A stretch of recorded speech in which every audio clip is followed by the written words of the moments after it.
Praise the lord. నేటి శుభవచనము సామెత్ర గ్రంథము 13వ అధ్యాయము 11వ వచనము. మోసము చేత సంపాదించిన ధనము క్షీణించిపోవును, కష్టము చేసి కూర్చుకునివాడు తన ఆస్తిని వృద్ధి చేసుకును. ప్రియ దేవుని బిడ్డలారా, కష్టపడి పనిచేసేటువంటి వారిని ఇష్టపడేటువంటి దేవుడు. ఎవరైతే కష్టపడుతూ పనిచేస్తున్నారో వారు అంచెలంచెలుగా అభివృద్ధి పొందుతారు.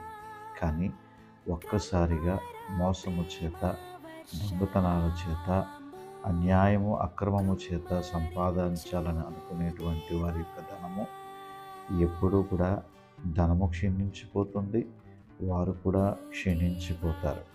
కాబట్టి నీవు కష్టపడి పని చేయడానికి ఇష్టపడు, దేవుని మీద ఆధారపడి నీకు ఇచ్చినటువంటి పనిలో నమ్మకస్తునిగా శక్తికి మించినటువంటి పని నువ్వు చేసి దీవించబడతావు. కాబట్టి అట్టి ధన్యత దేవుడు నీకు కష్టపడుచున్నటువంటి ప్రియ బిడ్డ దయచేయునుగాక. ఆమేన్.